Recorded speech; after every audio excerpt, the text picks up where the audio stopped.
അതിന് സുദീർഘമായിട്ടുള്ള ഒരു ചരിത്രമുണ്ട്. ഒരു പക്ഷേ നമ്മുടെ തലമുറ അല്ലെങ്കിൽ നമ്മുടെ പഴയ തലമുറ, അതിന് മുമ്പത്തെ തലമുറ, ഇവരോടൊക്കെ ചോദിച്ചു കഴിഞ്ഞാൽ ലഹരിയുടെ ഉപഭോഗവുമായി ബന്ധപ്പെട്ടുള്ള ലഹരി കൊണ്ട് വ്യക്തികളോ കുടുംബങ്ങളോ നശിച്ചു പോയിരിക്കുന്ന നിരവധി ഉദാഹരണങ്ങൾ പറയും. അതുമായി ബന്ധപ്പെട്ട് ഇന്നുള്ള വ്യത്യാസം ഈ നശിക്കുന്ന വേഗത കൂടി എന്നുള്ളതാണ്. സ്ലോ ഡെത്ത് ആയിരുന്നത് വളരെ ഫാസ്റ്റ് ആയിട്ടുള്ള ഡെത്തായി എന്നുള്ളൊരു പ്രശ്നമാണ്. പിന്നെ ഒരു വ്യക്തി സ്വയം നശിക്കുന്നു എന്നതിനപ്പുറം ഇന്ന് മറ്റുള്ള ആൾക്കാരെ നശിപ്പിക്കാൻ വേണ്ടി ലഹരി ഉപയോഗിക്കുന്നു എന്നുള്ളൊരു മാറ്റമുണ്ട്. ഒരുപക്ഷെ നമ്മളെല്ലാവരും പണ്ട് സ്കൂളിലോ കോളേജിലോ ഒക്കെ പഠിച്ചിരുന്ന സമയത്ത് വളരെ അബറേഷനുള്ള ബിഹേവിയറുള്ള ചില ആൾക്കാരെ കാണുമ്പോൾ വീട്ടുകാരാണെങ്കിലും നാട്ടുകാരാണെങ്കിലും സുഹൃത്തുക്കളാണെങ്കിലും പറയും അവൻ കഞ്ചാവ് എന്ന് പറയും. അപ്പൊ നമുക്ക് ചെയ്യുന്ന ഒരൊറ്റ കാര്യമുള്ളൂ, അവനോട് ഇന്ററാക്ട് ചെയ്യാതിരിക്കുക. അവൻ ചിലപ്പോൾ തറയിൽ കിടന്ന് മറിയുന്നുണ്ടാവും, ചിലപ്പോൾ ഒരു സ്ഥലത്ത് മിണ്ടാതെ ഇരിക്കുന്നുണ്ടാവും. അവനെ മൈൻഡ് ചെയ്യാതെ വിട്ടു കഴിഞ്ഞാൽ ശല്യമൊന്നുമില്ല. അതായത് അവൻ ഇത് ഉപയോഗിച്ച് സ്വയം നശിക്കുന്നു എന്നത് മാത്രമേ ഉള്ളൂ. സമൂഹത്തിന് വിപത്താണോ എന്ന് ചോദിച്ചാൽ ആണ്. ഒരു വ്യക്തി നശിക്കുകയാണ്, അപ്പൊ സമൂഹം അതിന് റെസ്പോൺസിബിലിറ്റി ഉണ്ട്. പക്ഷെ മറ്റുള്ള ആൾക്കാരുടെ സ്വസ്ഥ ജീവിതത്തിനെ ഇത് ഒരു തരത്തിലും ബാധിക്കുന്നുണ്ടായിരുന്നില്ല എന്നതൊരു വസ്തുതയാണ്. ഇന്ന് അങ്ങനെയല്ല. ഇന്ന് വളരെ ചെറിയൊരു ഉദാഹരണം പറയാം. എന്നോട് എപ്പോഴും എൻ്റെ വീട്ടിൽ നിന്ന് തന്നെ പറയുന്ന ഒരു കാര്യമാണ്.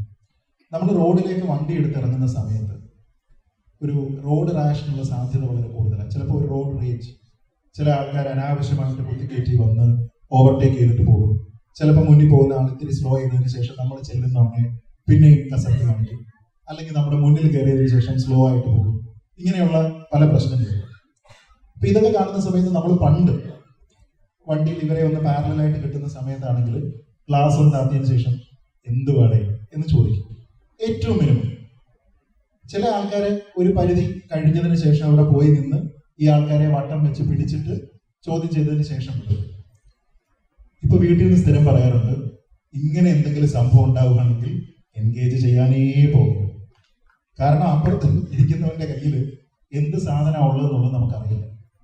അപ്പോ നമ്മൾ സ്വയം നശിക്കുന്നു എന്നിടത്ത് നിന്ന് മറ്റുള്ള ആൾക്കാരെ നശിപ്പിക്കുന്ന രീതിയിലേക്ക് ലഹരിയുടെ ഉപയോഗം സമൂഹത്തിൽ പരിവർത്തനം ചെയ്യപ്പെട്ടിട്ടുണ്ട്. അത് ഒരു പക്ഷേ വീട്ടിലുള്ള ആൾക്കാരെ കൊല്ലുന്ന രീതിയിലേക്ക് വന്നു. ഈ പുകയ്ക്കുന്ന സാധനം കഴിക്കുന്ന രീതിയിലും കഴിച്ച് മരിക്കുന്ന രീതിയിലേക്കുള്ള ഉദാഹരണങ്ങൾ കാണുന്നു. മറ്റുള്ള ആൾക്കാരെ, എക്സ്റ്റൻഡഡ് ഫാമിലിയെ കൊല്ലുന്നു, സമൂഹത്തിൽ മറ്റുള്ള ആൾക്കാരെ കൊല്ലുന്നു. ഇങ്ങനെയുള്ള നിരവധിയായിട്ടുള്ള സംഭവങ്ങൾ നമ്മളിപ്പോൾ കണ്ടുകൊണ്ടിരിക്കുകയാണ്. അപ്പൊ ഇത് ഒരു ഭാഗത്ത് നടക്കുമ്പോൾ ഇതിന് കാരണം എന്താണ്? കുടുംബത്തിന്റെ ശിഥിലീകരണമാണോ എന്ന് ചോദിച്ചാൽ അതിനൊരു വലിയ റോളുണ്ട് എന്നാണ് ഞാൻ കരുതുക. ഒരു പക്ഷേ നമ്മുടെ നാട്ടിൽ പണ്ടുണ്ടായിരുന്ന അണുകുടുംബമല്ലാതെ ഒരു കൂട്ടുകുടുംബം ഉണ്ടായിരുന്ന സമയത്ത്, അല്ലെങ്കിൽ കുടുംബത്തിലുള്ള അംഗങ്ങളുടെ എണ്ണം കൂടുതലായിരുന്ന സമയത്ത്, ചിലപ്പോൾ അച്ഛനും അമ്മയും 3 മക്കളും എന്നൊക്കെ ഉണ്ടായിരുന്ന സമയത്ത് അച്ഛനും അമ്മയ്ക്കും സമയമില്ലെങ്കിൽ പോലും ഏതാണ്ട് 2-3 വയസ്സ് മാത്രം വ്യത്യാസത്തിലുള്ള സിബ്ലിങ്സ് അവരുടേതായിട്ടുള്ള ഒരു ഉത്തരവാദിത്തമായിട്ട് എടുക്കുമായിരുന്നു ഇളയ ആൾക്കാരെ നോക്കുക എന്നുള്ളത്. മൂത്ത ആൾക്കാരെ നോക്കുന്ന ഒരു സ്പൈ പണി മറ്റുള്ളവരും ചെയ്യും. അപ്പൊ ഇതുകൊണ്ട് എന്തെങ്കിലും കറക്റ്റീവായിട്ടുള്ള ഒരു മെഷർ വേണമെങ്കിൽ അത് സ്വീകരിക്കുന്ന ഒരു കുടുംബത്തിനെടുപ്പമായിരുന്നു. ഇന്ന് അങ്ങനെയല്ല. ഇന്ന് പണ്ട് ഒരുപക്ഷെ നമ്മൾ സ്കൂളിൽ നിന്ന് വന്നതിന് ശേഷം ഇത് പറയുന്ന സമയത്ത് തന്തവൈബാണ് എന്നൊക്കെ വേണമെങ്കിൽ ആൾക്കാർ ചിന്തിക്കും. പക്ഷെ ചില കാര്യങ്ങളിലൊക്കെ തന്തവൈബ് നല്ലതാണ്. അപ്പൊ അതുകൊണ്ട് പണ്ട് കാലത്ത് ചിലപ്പോൾ നമ്മൾ സ്കൂളിൽ നിന്ന് വന്നതിന് ശേഷം നേരെ പോയി കളിക്കാനായിട്ട് കുറച്ച് സമയം കിട്ടും. ഇന്ന് കുട്ടികൾക്ക് അങ്ങനെ ഒരു സമയം കിട്ടുന്നുണ്ടെന്ന് തോന്നുന്നില്ല. പിന്നെ വൈകുന്നേരം സ്ഥിരമായിട്ട് നമ്മൾ കുളിച്ച് റെഡിയായി വന്നിരുന്ന് നാമം ജപിക്കുക, അതിനുശേഷം ഒന്നിച്ചിരുന്ന് ഭക്ഷണം കഴിക്കുക, വീട്ടിലെ സ്കൂളിലെ കാര്യങ്ങളൊക്കെ ഒന്നിച്ച് സംസാരിക്കുക, പഠിക്കുക, പോയി കിടന്നുറങ്ങുക, ഈ സംഭവമാണ്. ഇത് നമ്മുടെ ഒരു ജീവിത രീതി തന്നെയാണ്, സംസ്കാരത്തിന്റെ, പാരമ്പര്യത്തിന്റെ, തനിമയുടെയൊക്കെ ഭാഗമാണ്. ഇന്ന് ഇത് പറയുന്നത് പോലും പ്രശ്നമാണ്. ഈ അടുത്തിടെ ചെറുകോൽപ്പുഴയിലാണെന്നാണ് എൻ്റെ ഓർമ്മ, RSSന്റെ സർസംഘചാലക വന്ന് നമ്മുടെ വീട്ടിലുള്ള ആൾക്കാരെല്ലാവരും ആഴ്ചയിൽ ഒരു ദിവസമെങ്കിലും വീട്ടിലുള്ള ഭക്ഷണം, നാടൻ ഭക്ഷണം കുക്ക് ചെയ്ത് നിങ്ങൾ അവിടെ ഒന്നിച്ചിരുന്ന്, ഒന്നിച്ച് പ്രാർത്ഥിച്ച്, ഒന്നിച്ച് ഭക്ഷണം കഴിച്ച്, നിങ്ങളുടേതായിട്ടുള്ള പ്രാദേശികമായിട്ടുള്ള വസ്ത്രം ധരിച്ച് അങ്ങനെ ഒന്ന് ഇരിക്കണമെന്ന് പറയുന്ന സമയത്ത് അതെന്തോ പ്രാദേശികവാദം അടിച്ചേൽപ്പിക്കുകയാണെന്ന് പറഞ്ഞ് അടുപ്പ് കൂട്ടി ചർച്ച നടന്ന സ്ഥലമാണ് നമ്മൾ. അപ്പൊ അങ്ങനെയുള്ള ഏത് കാര്യത്തിനെയും വിമർശിക്കാനുള്ള ഒരു കൂട്ടം ആൾക്കാർ ഇവിടെയുണ്ട്. പക്ഷെ പോയിന്റ് ഈസ്, നമ്മുടെ നാട്ടിൽ പണ്ട് ഇങ്ങനെയുള്ള തെറ്റായ മാർഗങ്ങളിലേക്ക് പോകുന്നതിനുള്ള കറക്റ്റീവ് സിസ്റ്റംസ് ഉണ്ടായിരുന്നു.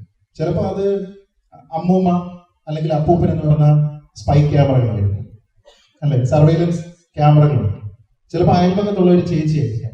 ഇന്ന് ഈ ബന്ധങ്ങളെല്ലാം തന്നെ ചുരുക്കി കുടുംബത്തിലെ അംഗങ്ങളുടെ എണ്ണം കുറഞ്ഞു, ന്യൂക്ലിയർ ഫാമിലികളായി, സൂപ്പർ ന്യൂക്ലിയർ ഫാമിലികളായി, അയലത്ത് താമസിക്കുന്ന ആൾക്കാരുമായിട്ട് നമുക്ക് ഒരുപക്ഷെ വലിയ അടുപ്പമില്ലാതെ വന്നു.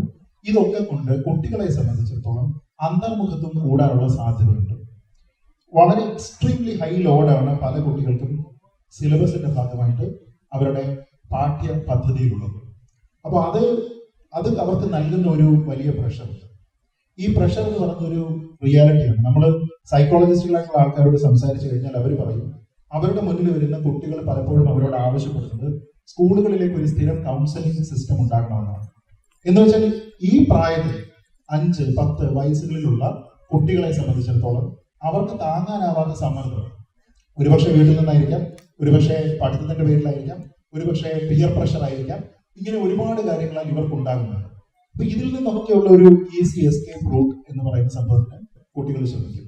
അങ്ങനെയുള്ള കുട്ടികൾ വളരെ വൾണറബിൾ ആണ്. വൾണറബിൾ ആയിട്ടുള്ള കുട്ടികളെ എക്സ്പോസ് ചെയ്യാൻ, അവരെ എക്സ്പ്ലോയിറ്റ് ചെയ്യാൻ ഇതിനേക്കാൾ നല്ല മാർഗം വേറെ ഉണ്ടെന്ന് തോന്നുന്നില്ല. അപ്പൊ ഇത് ബാധിക്കുന്നുണ്ടോ എന്ന് ചോദിച്ചു കഴിഞ്ഞാൽ ബാധിക്കുന്നുണ്ട്. എന്ന് കരുതി ന്യൂക്ലിയർ ഫാമിലിയിലുള്ള എല്ലാ കുട്ടികളും എല്ലാ സമയവും NDMA അങ്ങനെയൊന്നുമില്ല. പക്ഷെ അതൊരു കാരണമാണ്. കാരണം ഇന്ന് പണ്ടുള്ള സിസ്റ്റത്തിനേക്കാൾ 2 വർക്കിംഗ് പേരൻസ് ഉണ്ട്. അവർ വരുന്നത് ഒരു സമയത്തായിരിക്കും. കുട്ടികളെ പറ്റി അന്വേഷിക്കാൻ അവർക്ക് കഴിയുന്നുണ്ടാവില്ല. അപ്പൊ നിങ്ങൾ ഓരോരുത്തരും വ്യക്തിപരമായിട്ട് ഞാൻ ആരോടും ചോദിക്കുകയല്ല, പക്ഷേ പേരൻസ് ആയിട്ടുള്ള ആൾക്കാർ നിങ്ങളുടെ കുട്ടികൾ സ്കൂളിലോ കോളേജിലോ പഠിക്കുന്നുണ്ടെങ്കിൽ സ്വയം ഒന്ന് ആലോചിച്ച് നോക്കുക. ഒരു ദിവസം എത്ര സമയം നിങ്ങളുടെ കുട്ടികളുടെ കൂടി നിങ്ങൾ ക്വാളിറ്റി ടൈം സ്പെൻഡ് ചെയ്യുന്നുണ്ട് ആലോചിച്ച് നോക്കുക. നിങ്ങളുടെ കുട്ടി വീട്ടിലിരിക്കുന്ന സമയത്ത്, മുറിയടച്ചിരിക്കുന്ന സമയത്ത് അവരെന്താണ് ചെയ്യുന്നത് എന്ന് അറിയാനായിട്ട് നിങ്ങൾ എത്ര പേർ ശ്രമിക്കുന്നുണ്ട് എന്ന് ആലോചിച്ച് നോക്കുക. നിങ്ങളുടെ സുഹൃത്തുക്കളുടെ, കുട്ടികളുടെ സുഹൃത്തുക്കൾ, ഒരു അടുത്ത 10 സുഹൃത്തുക്കൾ ആരാണ് എന്ന് നിങ്ങൾക്ക് അറിയുമോ എന്ന് ആലോചിച്ച് നോക്കുക. ഇതൊന്നും അറിയുന്നില്ല എങ്കിൽ അതിനർത്ഥം നിങ്ങളൊരു നല്ല പേരന്റ് അല്ല എന്നാണ്. ഇപ്പൊ പല ആൾക്കാരും വിചാരിച്ചിരിക്കുന്ന നല്ല പേരന്റിംഗ് എന്ന് വെച്ചാൽ എൻ്റെ കുട്ടി ആവശ്യപ്പെടുന്നതെല്ലാം ഞാൻ വാങ്ങിക്കൊടുക്കാറുണ്ട്, കുട്ടിയെ ഞാൻ ആവോളം സ്നേഹിക്കാറുണ്ട്. അങ്ങനെ മാത്രമല്ല, ഒരു സ്വതന്ത്രമായിട്ടുള്ള ഒരു കമ്മ്യൂണിക്കേഷൻ ചാനൽ, ഏത് വിഷയത്തിനും കുട്ടിക്ക് നിങ്ങളെ അപ്രോച്ച് ചെയ്യാൻ പറ്റുന്ന രീതിയിലേക്കുള്ള ഒരു ഫ്രീഡം കുട്ടിക്ക് നിങ്ങൾ കൊടുക്കുന്നുണ്ടോ എന്നുള്ളത് ഒരു വസ്തുത. 2, സിനിമയുടെ കാര്യം. സിനിമയുടെ കാര്യത്തിൽ ഈ പാട്ട് കാര്യങ്ങളൊക്കെ എല്ലാ കാലത്തും ഉണ്ടായിട്ടുണ്ട്. ഇപ്പോ ഈ ചോര കൊണ്ട് സോഡാ സർബത്ത് അടിക്കുക, പേന കത്തി കൊത്തി വിദ്യാരംഭം എന്നൊക്കെ പറയുന്ന കാര്യങ്ങൾ, അതൊക്കെ ആൾക്കാരെ ഡയറക്റ്റ് സ്വാധീനിക്കുമെന്നൊന്നും ഞാൻ കരുതുന്നില്ല. വേണമെങ്കിൽ കാവ്യഭംഗി വെച്ച് വേണമെങ്കിൽ അത് ഇല്ല എന്നൊക്കെ വിമർശിക്കാം. പക്ഷെ അതിനപ്പുറത്തേക്ക് ചില സിനിമകൾ വരുന്ന സമയത്ത് ആൾക്കാർ പറയുന്നുണ്ട് ഇത് നെഗറ്റീവ് ഇൻഫ്ലുവൻസ് സമൂഹത്തിൽ ഉണ്ടാക്കുന്നു എന്ന്. എനിക്ക് വ്യക്തിപരമായിട്ട് ആ അഭിപ്രായത്തിനോട് യോജിപ്പില്ല. അത് ഞാൻ പറയുന്നതിന് കാരണം, സിനിമ എന്ന് പറയുന്നത് ഒരു ക്രിയേറ്റീവ് സ്പേസ് ആണ് എന്നും നമ്മൾ പണം മുടക്കി സിനിമ കാണുന്നത് അതിൽ കാണിക്കുന്ന എന്റർടൈൻമെന്റ് എന്താണോ അത് കാണാനാണ് എന്നുള്ള മനസ്ഥിതിയോടെയാണ് നമ്മൾ തിയേറ്ററിൽ പോവുക. OTT വന്നാലും വ്യക്തിപരമായിട്ട് അല്ലാതെ കാണുന്നതാണെങ്കിലും ഒക്കെ ആ മൈൻഡ് സെറ്റിലാണ്. സിനിമ കണ്ടിട്ട് വേണ്ട നിങ്ങൾക്ക് സമൂഹത്തിൽ ഒരു ക്രൈം ചെയ്യാൻ. നമ്മുടെ നാട്ടില് പാമ്പിനെ വിട്ട് ആളെ കടിച്ച് ഭാര്യയെ കടിപ്പിച്ച് കൊല്ലുന്ന കൊലപാതകം ഉണ്ടായിട്ടുള്ളത് സിനിമയിൽ നിന്ന് ഇൻസ്പയർ ആയിട്ടല്ല. വിഷ കഷായം കൊടുത്തിട്ട് ആളെ കൊല്ലുന്നത് സിനിമയിൽ നിന്ന് ഇൻസ്പയർ ആയിട്ടല്ല.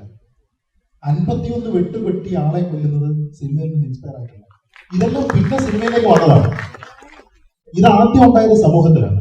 സമൂഹത്തിൽ നിന്ന് ഇതിന്റെ ഒരു അഡാപ്റ്റേഷൻ സിനിമയിൽ വരികയാണ്. അപ്പോ സിനിമ എന്നത് സമൂഹത്തിന്റെ റിഫ്ലക്ഷനാണ്, മറിച്ചാവണമെന്ന് നിർബന്ധമൊന്നുമില്ല. പക്ഷെ സമൂഹത്തിന്റെ റിഫ്ലക്ഷനാണ്. അപ്പൊ അങ്ങനെയുള്ള ഒരു സിനിമ കണ്ടതിന് ശേഷം ഇവിടെ ഇരിക്കുന്ന ആരെങ്കിലും ഇന്ന് ഞാൻ ഈ സിനിമ കണ്ടു, എന്നാൽ ഈ സിനിമയിൽ കാണുന്ന പോലെ ഒരാളെ എന്നെ കൊന്നേക്കാം എന്ന് ചിന്തിച്ചിട്ടുണ്ടോ? ഇല്ല. അങ്ങനെ ചിന്തിക്കുന്ന ഒരാളിന് സിനിമയുടെ ആവശ്യമില്ല. എന്ന് വെച്ചാൽ സിനിമ കണ്ടിട്ട് വേണ്ട നിങ്ങളുടെ ഉള്ളിലെ സൈക്കോ പ്രവർത്തിക്കാൻ, മറിച്ച് സൈക്കോയ്ക്ക് പ്രവർത്തിക്കണമെങ്കിൽ സിനിമയുടെ ആവശ്യമില്ല. അതല്ലാതെ ഏതൊരു സാധ്യതയും ഉണ്ടെങ്കിൽ അയാൾ അതിനെ നിരന്തരമായിട്ട് ഇങ്ങനെ അന്വേഷിച്ചുകൊണ്ടിരിക്കും. ഇവിടെ പ്രശ്നം സിനിമയെ ആര് കുറ്റം പറയുന്നു എന്നുള്ളതാണ്. സിനിമയെ ഇവിടെ കുറ്റം പറയുന്നത് ഭരണവർഗമാണ്, എസ്റ്റാബ്ലിഷ്മെന്റ് ആണ്, സാധാരണ ആൾക്കാരല്ല, വീട്ടമ്മമാരല്ല, ഈ രക്ഷകർത്താക്കളല്ല, മറിച്ച് നമ്മുടെ സർക്കാരാണ് സിനിമയെ കുറ്റം പറയുന്നത്. മുഖ്യമന്ത്രി അടക്കം സിനിമയെ കുറ്റം പറയുന്നുണ്ട്. എന്തുകൊണ്ടാണ്? ഈസി എസ്കേപ്പ് റൂട്ടാണ്. സിനിമയാണ് ഇവിടെ വർദ്ധിച്ചു വരുന്ന വയലൻസിന് കാരണമെന്ന് പറഞ്ഞാൽ എന്റെ ഉത്തരവാദിത്തത്തിൽ നിന്ന് ഞാൻ പതുക്കെ കൈ കഴുകി അങ്ങ് മാറി നിൽക്കുകയാണ്. ഇവിടെ നിങ്ങൾക്ക് പോലീസ് ഉണ്ട്, നിങ്ങൾക്ക് ഇവിടെ എക്സൈസ് ഉണ്ട്, നിങ്ങൾക്ക് മറ്റുള്ള എൻഫോഴ്സ്മെന്റ് സിസ്റ്റം ഉണ്ട്. ഇതിനെല്ലാം നിങ്ങളെ സജ്ജമാക്കുന്ന രീതിയിലൊക്കെയുള്ള നിയമനിർമ്മാണവും ഇവിടെ ഉണ്ട്. ഈ വേണ്ട ആൾക്കാർക്ക് സ്കൂളിൽ പഠിക്കുന്ന 1ാം ക്ലാസ്സിൽ പഠിക്കുന്ന കുട്ടിക്കാണെങ്കിലും IT പ്രൊഫഷണലാണെങ്കിലും ഡോക്ടർക്കാണെങ്കിലും വേണ്ടുന്ന ആൾക്കാർക്ക് ലഹരി ആവോളം കിട്ടുന്നുണ്ട്. അപ്പോൾ നിങ്ങൾക്ക് അതിന്റെ ചെയിൻ പൂർത്തീകരിക്കുന്നതിനും അതിന്റെ എൻഡ് സെല്ലറെ മാത്രമല്ലാതെ മുകളിലേക്ക് അന്വേഷിച്ച് ചെല്ലുന്നതിനും നിങ്ങൾ ശ്രമിക്കുന്നില്ല, അല്ലെങ്കിൽ മറ്റുള്ള ഇൻഫ്ലുവൻസ് അവിടെ ഉണ്ട് എന്നാണ്. ആ ചോദ്യം ഭരണകർത്താവ് എന്ന രീതിയിൽ നിങ്ങളുടെ അടുത്തേക്ക് വരുമ്പോൾ അതിനെ പെട്ടെന്ന് ഡിഫ്ലക്ട് ചെയ്തിട്ട് മറ്റൊരു മേഖലയിലേക്ക് വിടുന്നതിനാണ് നിങ്ങൾ സിനിമയെ ഒരു ഈസി ടാർഗറ്റ് ആയിട്ട് വെക്കുന്നത്. ഇനി അതല്ല എങ്കിൽ മേലേടത്ത് രാഘവൻ നായരെ കണ്ടതിന് ശേഷം കേരളത്തിൽ എത്ര മേലേടത്ത് രാഘവൻ നായർ ഉണ്ടായിരുന്നു? കിങ് സിനിമ കണ്ടതിന് ശേഷം എത്ര പേര് തേവള്ളിപ്പറമ്പിൽ ജോസഫ് അലക്സ് ആയിട്ടുണ്ട്? വിക്രമാദിത്യൻ സിനിമ കണ്ടതിന് ശേഷം IAS IPS ആയ ആൾക്കാരുണ്ടോ? അപ്പൊ പോസിറ്റീവ് ഇൻഫ്ലുവൻസും ഉണ്ടാകണം. സിനിമ കണ്ടതുകൊണ്ട് നെഗറ്റിവിറ്റി മാത്രമല്ല, സിനിമ കണ്ടതുകൊണ്ട് പോസിറ്റിവിറ്റി ഉണ്ടാക്കണം. അത് ഉണ്ടാകുന്നില്ല എങ്കിൽ അതിനർത്ഥം 100% ഭരണവർഗം ഒരു എസ്കേപ്പ് റൂട്ടായിട്ട് സിനിമയെ കണ്ടുവെക്കുന്നു എന്ന് മാത്രം.